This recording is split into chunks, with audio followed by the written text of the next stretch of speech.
I'm Justin, and this is My Sweet Ride.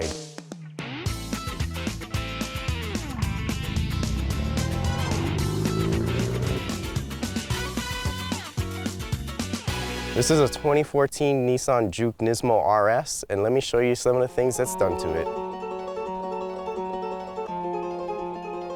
The first thing is definitely, probably, and the most obvious, is the color. This is actually a wrap. This is what I do for a living. I work at Auto Trim Hawaii, which you may have seen on some of the commercials here. This is actually this car's third makeover, basically, on this color. It originally was a black car. Then a few years ago, I decided to wrap it a chameleon color.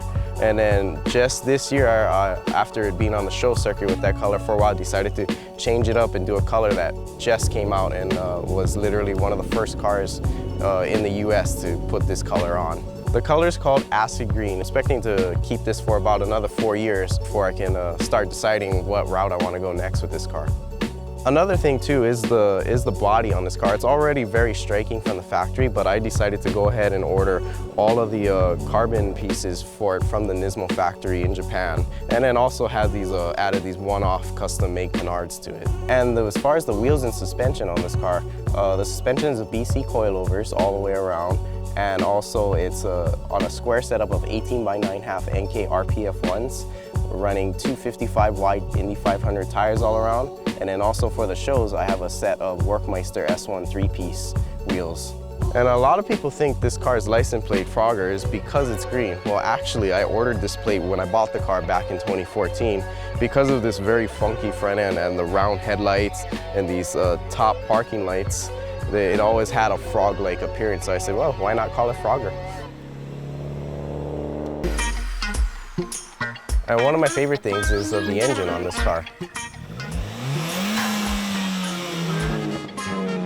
It's a 1.6 liter 4-cylinder turbo with factory upgraded internals from Nissan for the RS model. And then I went ahead and just took it to the next level and changed it out to a full hard piping front mount intercooler setup with engine upper piping and 2J Racing lower piping, 2J Racing coolant hoses and vacuum return lines. Also have a full engine downpipe to a 2.5-inch exhaust all the way back. Also did a Mass RP solid upper motor torque mount. Currently this thing sits about putting close to 300 foot-pounds of torque down at the wheels. And when it comes to the interior, probably my favorite thing is that the Recaro Sportster seats that came factory in this car. Actually, these seats from Recaro would cost in the thousands of dollars of range to actually just buy them.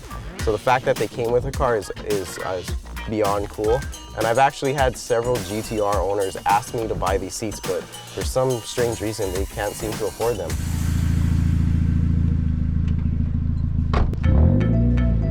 And as far as handling, this car has actually far exceeded my expectations with the factory and the mods I've done to it.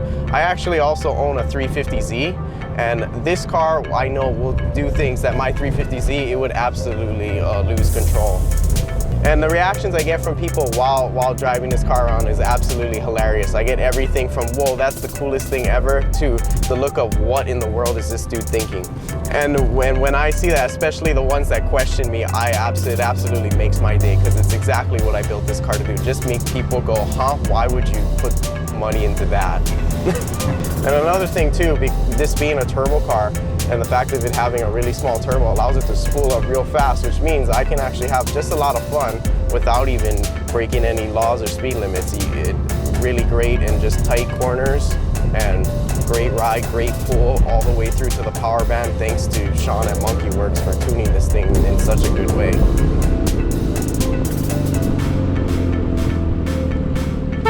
I'm Justin, and thanks for watching My Sweet Ride. I hope you enjoyed it.